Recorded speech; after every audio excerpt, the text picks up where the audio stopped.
Well, this morning, a new success in the city. I want to introduce you to the dynamic woman behind the Dallas Children's Advocacy Center.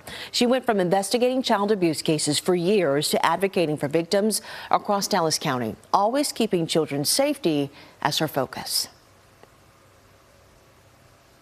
It may be hard for me to hear the information. Imagine the person that's sharing it.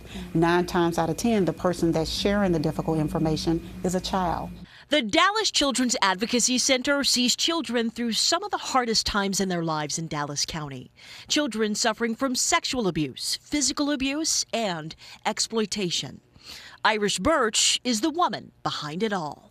So if that child is brave enough to say to someone, somebody is hurting me, someone that I know and I love and I trust is hurting me, when they say that to you, we have a responsibility to act. So for me, how can I not show up every day? From a young age, Irish knew that she wanted to protect those children. It has just been something that has allowed me to truly pour back into the community, into my staff members.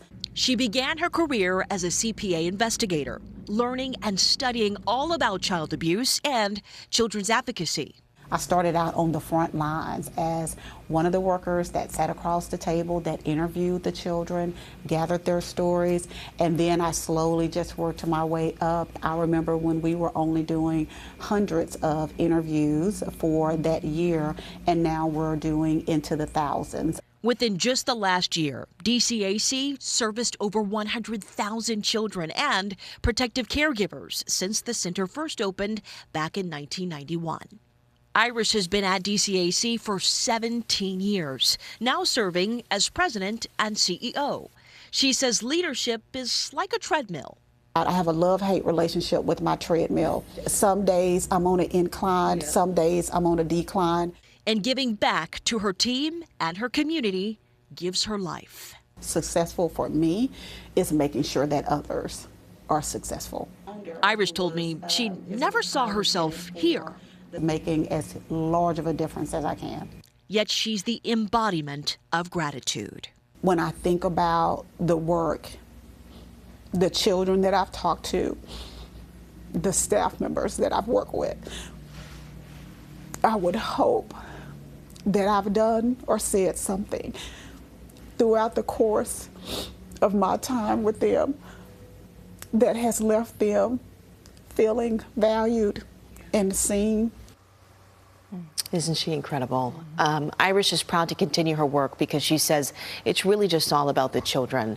The work that DCAC does is free of charge for families, and Irish says that they can come here for a lifetime, she says. Their doors are always open, of course. So Dallas is actually home to the largest children's advocacy conference in the world. It's 36 years old. It's actually older than the center here in Dallas. The conference actually brings in people from all over the world that are coming to Dallas for the latest findings and what they can do to try to help improve children's advocacy. You see, I mean, obviously the emotion and the passion that's driving her, Absolutely. But you think about how hard that job is to show up each day and to hear the heavy stories that she's hearing from these children in just unthinkable situations, but then to still have that drive, that passion that makes her show up every day is amazing. And we talked about this too because she is a mom of 2. And so the reason why she got emotional, you just saw there, we were actually having another conversation about how proud her children are now that they're older, but the work that she put in, the years behind this when they were really young, and having to come home and play the role of mom and wife.